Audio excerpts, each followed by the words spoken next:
Gubernur dan Wagub Banten sepakat copot sementara kepala sekolah viral tampar siswa yang ketahuan merokok. Gubernur Banten Andra Soni memastikan kepala sekolah SMA N1 Cimarga, Kabupaten Lebak, Dini Fitria, segera dinonaktifkan sementara dari jabatannya. Keputusan ini diambil setelah Dini diduga menampar salah seorang siswa yang kedapatan merokok.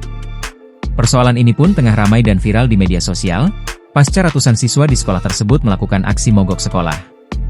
Akan segera dinonaktifkan, ujar Andra kepada wartawan di Pendopo Gubernur Banten, Serang, Selasa, 14 Oktober 2025. Andra menambahkan, informasi lebih lanjut dapat dikonfirmasi kepada Sekretaris Daerah, Sekda, Banten, Deden Apriandi, atau Pelaksana Tugas, PLT, Kepala Dinas Pendidikan dan Kebudayaan, Dindikbud, Banten, Lukman. Wakil Gubernur, Wagub, Banten Dimyati Natakusumah juga menyoroti kasus tersebut. Ia menegaskan, kepala sekolah harus segera dinonaktifkan agar situasi di sekolah tetap kondusif. Ia menyebut Kepsek merupakan penanggung jawab utama dalam menciptakan suasana belajar yang aman dan nyaman di lingkungan sekolah. Menurutnya, langkah nonaktif sementara Kepsek perlu dilakukan agar proses investigasi dapat berjalan objektif.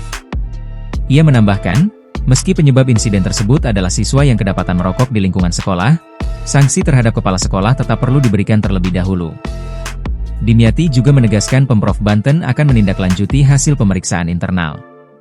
Jika kepala sekolah terbukti tidak bersalah, pemerintah akan memberikan pendampingan hukum. Pasti, itu proses hukum di kami, belum sampai kepidanakan, ujarnya. Terkait laporan orang tua siswa ke kepolisian, Dimyati mengatakan hal tersebut merupakan langkah hukum yang sah. Sebelumnya diberitakan tribunbanten.com, Kepala SMA Negeri 1 Cimarga diduga telah menganiaya siswa kelas 12 berinisial ILP, 17. Menurut pengakuan korban, kejadian bermula saat dirinya merokok di belakang warung yang berada di sekitar sekolah. Namun, ia bertemu dengan Kepsek yang langsung menegurnya.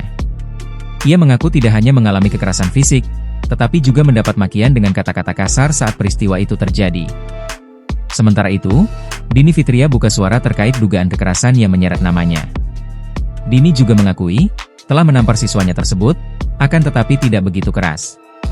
Saya kecewa bukan karena dia merokok, tapi karena tidak jujur. Saya spontan menegur dengan keras, bahkan sempat memukul pelan karena menahan emosi. Tapi saya tegaskan, tidak ada pemukulan keras, katanya. Tak hanya itu, Kepsek itu membantah bahwa dirinya menendang siswanya tersebut.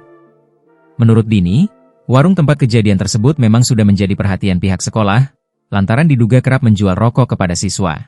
Download Tribun X sekarang, menghadirkan lokal menjadi Indonesia.